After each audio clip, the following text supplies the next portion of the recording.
Bueno, reciban un cordial saludo nuevamente. En esta sesión nos vamos a concentrar ya en los métodos multidimensionales. Esta primera parte corresponde a una introducción sobre conceptos importantes que debemos conocer y manejar para trabajar con los métodos multidimensionales en búsqueda del óptimo. En particular vamos a ver el tema del gradiente y el hessiano para poder determinar, pues el único método que vamos a ver acá en multidimensional es el método de la máxima inclinación o mínima inclinación, y para ello necesitamos entonces el cálculo de gradientes y hessianos. Entonces vamos a ver solamente métodos de optimización multidimensional, pero sin restricciones. Ya la parte que implica restricciones se necesitan pues obviamente de unos cálculos más avanzados, no hacen parte pues como del objetivo del curso, pero sí dejarles como o mostrarles que hay varios métodos de optimización que se pueden derivar a partir de lo que vemos acá. Entonces vamos a describir técnicas que nos van a permitir encontrar el mínimo o el máximo de una función en varias variables. Vamos a recordar, por ejemplo, la búsqueda unidimensional como una montaña rusa.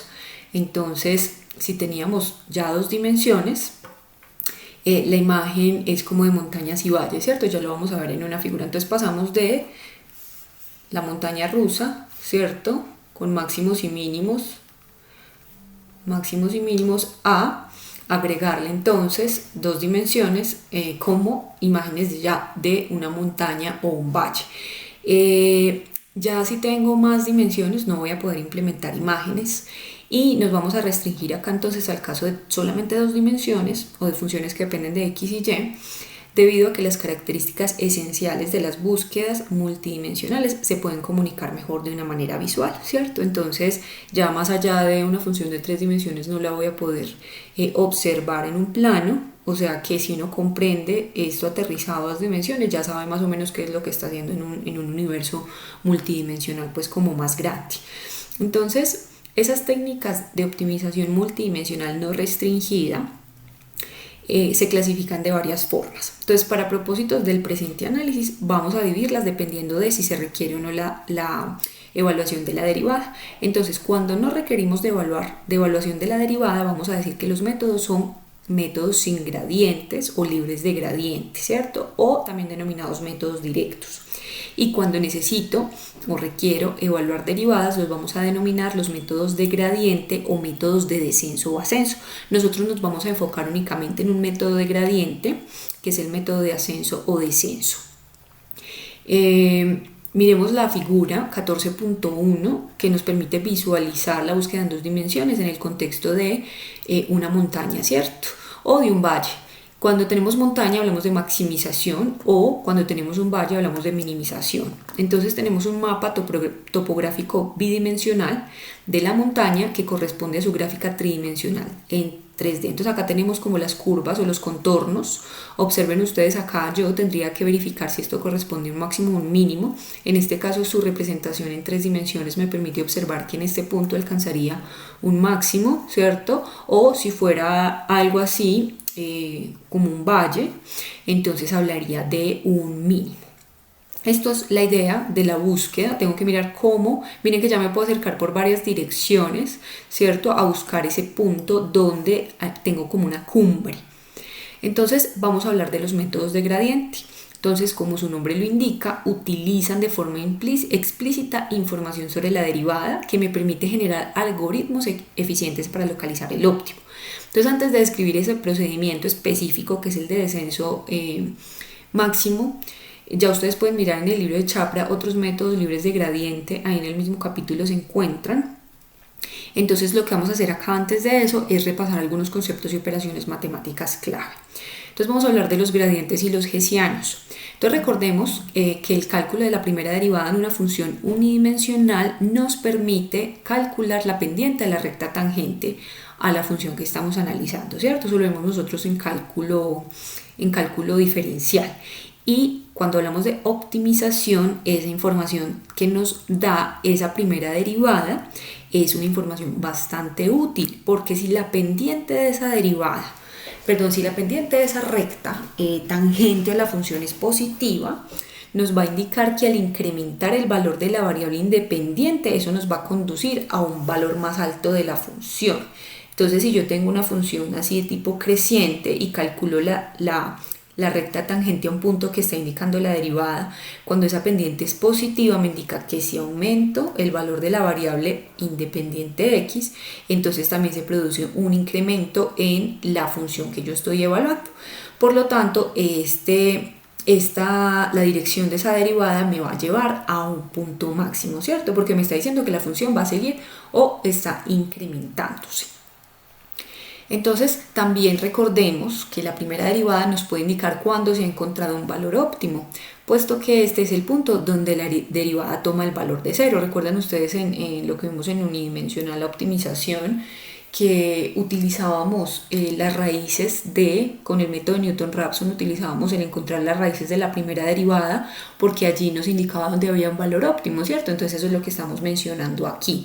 Además, el signo de la segunda derivada puede indicarnos si se ha alcanzado un mínimo cuando esa segunda derivada es positiva, o nos indica que hay un máximo cuando la segunda derivada es negativa. Entonces, esas ideas fueron muy útiles en los algoritmos de búsqueda unidimensional, como los trabajamos en las clases anteriores. Sin embargo, para entender por completo esas búsquedas multidimensionales, debemos primero entender cómo vamos a expresar la primera y segunda derivada en el contexto multidimensional. Entonces, lo que vamos a hacer es generalizar esos conceptos. Es un recorderis, esto ustedes ya lo trabajaron en sus cursos de cálculo, es simplemente recordarles cómo se representa primera y segunda derivada en multidimensionales. Entonces, el gradiente. Entonces supongamos que tenemos una función que depende de dos variables, una función x, y, ¿cierto? Un ejemplo podría ser la altura sobre una montaña como función de su posición.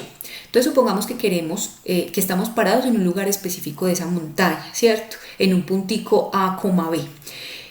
En un punto de coordenadas A en X y B en Y, ¿cierto? Y queremos conocer la pendiente en una dirección arbitraria, es decir, yo tiro un vectorcito y miro cuál es la pendiente de esa función allí, ¿cierto? Entonces, una forma de definir la dirección a lo largo de un nuevo eje H, ¿cierto? Que forma ángulo θ con el eje de las X. Entonces, yo me paro en ese punto, tiro un vector H en alguna dirección y lo que hago es definir la dirección, ¿cierto? Mirando cuál es el ángulo θ que forma ese nuevo vector con el eje de las X. Acá está pintado claramente en la gráfica, ¿cierto? Entonces el gradiente direccional se define a lo largo de un eje H que forma un ángulo θ con el eje X. Aquí está entonces ese nuevo vector en cierta dirección y el ángulo que forma con el eje de las X. Entonces, la elevación a lo largo de un nuevo eje puede entenderse como una nueva función g que depende de h, ¿cierto? Si usted define su posición como el origen de es decir, se para en ese punto inicial donde tiene ese vector, o sea, de coordenadas A, B, entonces dice que h es igual a 0, es como si trasladara su origen de coordenadas allí. Entonces la pendiente en esa dirección yo la podría designar como la derivada de esa función en 0, ¿cierto? Esa pendiente, que se llama la derivada direccional, se puede calcular entonces a partir de las derivadas parciales a lo largo de los ejes x y y. Entonces ya tenemos que hablar de dos dimensiones. Entonces simplemente la primera derivada de g en ese punto inicial o en ese origen va a ser la derivada parcial de f con respecto a x. Recuerden ustedes que el eje x o el ángulo para determinar esa dirección estaba por el coseno de ese ángulo más la derivada parcial de f con respecto a y por seno de θ. Recuerden ustedes que en y se define el seno de θ del ángulo. Entonces las derivadas parciales deben ser evaluadas en x igual a y igual a b, porque son las coordenadas de ese nuevo origen que yo presenté, ¿cierto? Recuerden que de ahí partí mi búsqueda. Entonces, si nuestro objetivo es obtener la mayor elevación, es decir, encontrar un vector que vaya lo más alto posible para que me ayude a alcanzar la cima de esa montaña, entonces la pregunta lógica sería ¿en cuál de las direcciones se encuentra el paso de mayor ascenso?, ¿cierto? Y la respuesta a esta pregunta la proporciona lo que matemáticamente conocemos como el gradiente. Entonces, ¿qué es el gradiente? Simplemente me habla de la función, son las derivadas parciales en x, y multiplicadas por los vectores canónicos. Entonces, esta es la dirección x, ¿cierto? 1,0 y esta es la dirección y, 0,1. Ese vector también se conoce como una aula de f. Y relaciona la derivada direccional de f de xy en el punto A en X y B en Y. Entonces, si yo tuviera más dimensiones, yo puedo utilizar la notación vectorial y puedo representar ese gradiente ya en más dimensiones. Entonces ya no solamente en XY, sino en n dimensiones. Entonces simplemente lo represento como el vector de las derivadas parciales, ¿cierto? Y las direcciones pues van a estar dadas dependiendo de la coordenada de los ejes que yo vaya presentando. Entonces esta es la representación en varias dimensiones de Naula de la función. ¿Y cómo vamos a usar ese gradiente? Entonces, si yo quiero subir la montaña y lo que me interesa es ganar elevación tan rápidamente como sea posible, el gradiente nos va a indicar de manera local, o sea, en el punto donde yo estoy ubicado, qué dirección debo tomar y cuánto gano al hacerlo. O sea, a medida que yo me muevo, cuánto me estoy elevando, ¿cierto? Que es lo que hace precisamente el cálculo de una pendiente. Observé, sin embargo, que dicha estrategia no necesariamente nos lleva a una trayectoria directa hacia la cima. Eso lo vamos a analizar un poco más tarde, pero yo tengo que, como puede ser una función que vaya cambiando, puede que yo en un momento me eleve bastante, pero haya otra dirección que me presente una máxima elevación. Entonces yo tengo que ir parando y reevaluando el gradiente para determinar cuál me va llevando más rápido a la cumbre de esa montaña. Vamos a ver cómo utilizar ese gradiente para evaluar la trayectoria de máxima pendiente, es decir, la dirección en la cual yo me paro en un punto inicial de esa montaña y en cuál dirección me debo mover de tal manera que logre una máxima elevación. Con el gradiente lo puedo calcular, ¿cierto? Entonces, vamos a utilizar el gradiente para evaluar la dirección de máxima pendiente de la función. Entonces, tenemos esta función que depende de x, y, es una función z, ¿cierto? Ya estamos hablando de 3 dimensiones que se define como x por y al cuadrado. Y vamos a tomar como punto inicial el punto 2,2. Es decir, entonces que a sería 2 y b vale 2. Vamos a considerar que la x positiva está dirigida hacia el este y la positiva hacia el norte. Normal, como lo tenemos en un plano cartesiano, x se va hacia el este y y se va hacia el norte. Entonces, primero tenemos que determinar la elevación. Para eso tenemos que evaluar la función en el punto A, B, ¿cierto? Igual a 2,2. Entonces acá vemos, aquí hay un error, esto sería la función evaluando 2,2. Entonces esa elevación es de 8. Ahora lo que sigue sería entonces evaluar las derivadas parciales. Recordemos que nuestra función es igual a x por y al cuadrado. Entonces derivo la función con respecto a x, considerando entonces y como constante, me daría y al cuadrado, evaluada en el punto a igual a 2 o x igual a 2, me da entonces 4, y la derivada parcial de la función con respecto a y me da 2 por xy, y evaluándola entonces en el punto 2 me da 8. Ya tengo entonces esos dos puntos de la función de las derivadas parciales. Y eso me permite entonces determinar el gradiente. Recuerden ustedes, a partir de la definición que vimos ahorita, era entonces lo que valía la derivada parcial en el punto A, en la dirección Y, más lo que vale la derivada parcial en el punto B, en la dirección J, ¿cierto? Recuerden estos vectores canónicos, 1, 0 y 0, 1. Ese vector lo podría bosquejar en un mapa topográfico, ¿cierto? Y lo vamos a ver ahorita en una figura. Inmediatamente nos indica la dirección que debemos tomar. Entonces debemos hallar ese ángulo θ que está, recuerden ustedes, que forma ese nuevo vector de elevación h con el eje de las x.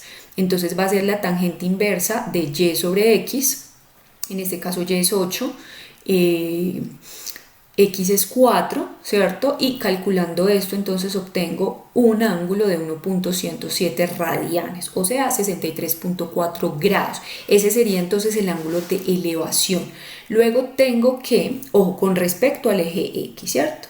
La pendiente en esa dirección va a estar determinada por la magnitud de ese vector gradiente. Entonces simplemente tengo que calcular la raíz de las coordenadas elevadas al cuadrado. Aquí la tengo.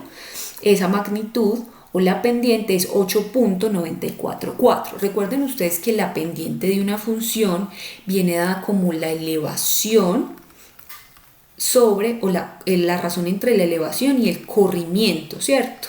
Entonces, si yo tengo una recta, pensemos en 2 dimensiones, si yo tengo una recta, yo puedo determinar su pendiente como si me muevo tantas unidades a la derecha, ¿cuántas unidades se elevó? Y entonces aquí tengo lo que se denomina el corrimiento, ¿cierto? Que es cuánto me muevo a la derecha, y aquí tengo entonces la elevación de esa pendiente.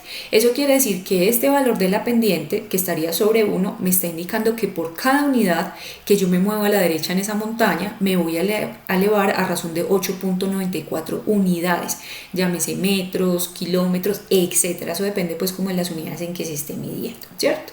Entonces, así durante el primer paso, inicialmente hemos ganado 8.94 unidades de aumento de elevación por unidad de distancia recorrida a lo largo de la trayectoria con la mayor pendiente. Entonces, bueno, esa trayectoria ya depende de cómo esté definido ese vector inicial, ¿cierto?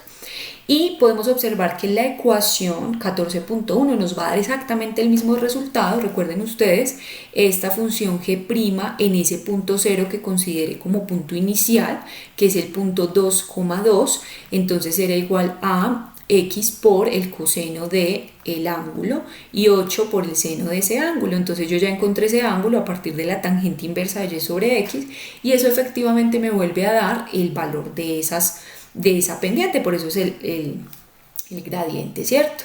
Entonces, para cualquier otra dirección que yo tome, supongamos por ejemplo que θ es igual a la mitad de ese ángulo que encontré, o sea, no 1.10 sino 1.10 dividido entre 2, es decir, un ángulo de 0.52, que sería la mitad del ángulo inicial. Si yo evalúo entonces ese gradiente allí, me da un 7.6, o sea, una pendiente más pequeñita que la que alcancé con el ángulo de 1.10 radianes. Por lo tanto, así yo siga evaluando diferentes vectores θ, nunca voy a encontrar otro que me permita alcanzar una máxima inclinación, ¿cierto? Conforme yo me muevo hacia adelante, van a cambiar tanto la dirección como la magnitud de la trayectoria de mayor pendiente. Y yo puedo cuantificar esos cambios a cada paso mediante el gradiente, y la dirección del ascenso se modificará de acuerdo a ello. Es decir, que yo tengo que ir moviéndome y reevaluando entonces mi gradiente y la dirección de máximo ascenso cada vez. Entonces acá tenemos la flechita. Entonces observen ustedes que tenemos ese punto inicial de búsqueda, el punto de coordenadas 2,2, de ahí partí. Entonces yo lo que miro es cuál es la dirección que me permite ascender más rápido en esa montaña. Entonces ahí está el ángulo. Observen ustedes que ese nuevo vector que encontré genera un ángulo de 90 grados con la curva, ¿cierto? O la curva de contorno de mi función.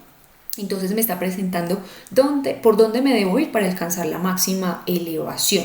Y ese ángulo θ que nosotros encontramos como 1 punto algo, era el ángulo que formaba este vector con el eje de las x, partiendo como si esta coordenada fuera nuestra coordenada inicial o el punto h igual a 0. ¿Listo? O sea que esta es como la representación de ese nuevo vector h allí. Entonces, además de definir la trayectoria de mayor pendiente, también se utiliza la primera derivada para determinar si se ha alcanzado un óptimo, como es el caso para una función de una dimensión. Si las derivadas parciales con respecto a x y y son 0, hemos alcanzado el óptimo en 2 dimensiones, pero no vamos a saber si estamos hablando de un máximo o de un mínimo, ¿cierto? Con la derivada yo solamente sé si alcancé un óptimo, ¿cierto? En 2 dimensiones, pero en más dimensiones ya toca mirar el valor de la segunda derivada. Entonces aquí viene la definición del hessiano. Entonces, en problemas de una dimensión, tanto la primera como la segunda derivada nos ofrecen información valiosa en la búsqueda del óptimo. La primera derivada nos proporciona primero una trayectoria de máxima inclinación de la función y nos indica si hemos alcanzado un óptimo. Una vez tenemos ese óptimo, ya la segunda derivada nos indica si es un máximo o es un mínimo, ¿cierto? Si la segunda derivada es positiva, me da un mínimo. La segunda derivada positiva me da un mínimo, y la segunda derivada negativa me da un máximo. Entonces, en los párrafos anteriores se ilustró cómo el gradiente proporciona la trayectoria en problemas multidimensionales. Ahora vamos a mirar cómo la segunda derivada se ve en este contexto multidimensional. Entonces, yo podría esperar que si las segundas derivadas parciales con respecto a x y y son negativas ambas, entonces habría alcanzado el máximo, ¿cierto? Pero vamos a ver en la siguiente figura que eso no es del todo cierto. Es decir, yo no puedo extrapolar ese conocimiento que tengo de la segunda derivada en una dimensión y pensar que su comportamiento es similar en dos dimensiones, porque ya combino entonces derivadas parciales en primera y segunda dimensión. Ya no estoy hablando solamente de una derivada, sino de las derivadas parciales dependiendo de la dirección donde yo me esté moviendo. Entonces, por ejemplo, el punto A, B de esa gráfica parece ser un mínimo cuando se observa a lo largo ya sea de X o Y, porque allí la segunda derivada es negativa, ¿cierto? Sin embargo, si yo observo la función a lo largo de la recta Y igual X, podría verse que se presenta un máximo en ese punto. Entonces allí estoy hablando de un punto de silla y claramente en un punto de silla no tengo ni un máximo ni un mínimo. Entonces miren ustedes la forma que tiene esa función. Entonces, en ese punto A, B, si yo evalúo la segunda derivada que determina como esa concavidad y es negativa, yo diría que en ese punto hay un máximo, ¿cierto? Y se lo miro a lo largo del eje Y en ese punto, me daría que como la segunda derivada es negativa, también representa un mínimo. Pero cuando ya miro a través de la recta Y igual X, me doy cuenta que lo que tendría sería un máximo. Entonces no termina siendo ni máximo ni mínimo, sino un punto de silla. Observen ustedes esta forma. Aquí tengo toda una cantidad de valores donde se presentan mínimos de la función, ¿cierto? Y no hay entonces definición ni de máximo ni de mínimo. Entonces, ya sea que ocurra un máximo o un mínimo, esto involucra no solo las primeras derivadas parciales con respecto a la función, sino que además también a la segunda derivada parcial con respecto a X y Y, ¿cierto? Suponiendo que las derivadas parciales sean continuas en Y cerca al punto que voy a evaluar, entonces yo puedo calcular esta cantidad. Entonces, observen ustedes, esto sería el determinante de una matriz H, esto es lo que vamos a denominar el hessiano, que es la segunda derivada parcial con respecto a X multiplicada por la segunda derivada parcial con respecto a Y menos el cuadrado de la segunda derivada cruzada, ¿cierto? Entonces, yo podría tener tres casos aquí. Si ese determinante es positivo y además la segunda derivada con respecto a X es mayor que 0, entonces voy a hablar de que la función tiene un mínimo local. Miren que es más o menos similar, pero tiene que darse que ese hessiano sea mayor que 0. Si además el hessiano es positivo, pero esa segunda derivada es negativa, entonces voy a hablar de un máximo local. Y por último, si me encuentro con un hessiano negativo, lo que va a suceder es que la función tiene un punto de silla, es decir, no hay ni un máximo ni un mínimo. Entonces esa cantidad es igual al determinante de una función formada por las segundas derivadas. Entonces aquí tengo la representación en dos dimensiones, obviamente ya en más dimensiones, por eso es tan complicado presentar este hessiano. Simplemente yo calculo esto y tendría el determinante, serían esta por esta menos esta por esta, que es la fórmula que se les acaba de presentar allá, o sea, este determinante de H, ¿cierto? Y eso es lo que se denomina el hessiano de la función f, el determinante de esta matriz de segundas derivadas parciales. Entonces, además de proporcionarnos el medio para discriminar si la función multidimensional ha alcanzado el óptimo, el hessiano tiene otros usos en optimización. Por ejemplo, en la forma multidimensional del método de Newton. Nosotros no lo vamos a ver, pero ustedes podrían mirarlo en el libro de Chapla, ¿cierto? En particular nos va a permitir búsquedas que incluyen curvaturas de segundo orden para obtener mejores resultados. Recuerden ustedes que en el caso de una dimensión, la primera derivada me representa la pendiente y me dice si crece o decrece la función, mientras que la segunda derivada me indica si hay curvatura, ¿cierto? Y cómo es la concavidad, si es hacia arriba o es hacia abajo. Entonces la segunda derivada ya captura curvaturas, por lo tanto el hessiano también captura curvaturas, pero en funciones de más dimensiones. Bueno, entonces con esto ya claro, con ese repaso que hicimos de lo que significa el gradiente, que nos está indicando con respecto a una función, y luego el hessiano, en términos pues de los óptimos de una función, ya podemos estudiar el método de máxima inclinación o mínima inclinación o máximo ascenso-descenso, y lo haremos entonces en la siguiente sesión. Muchas gracias.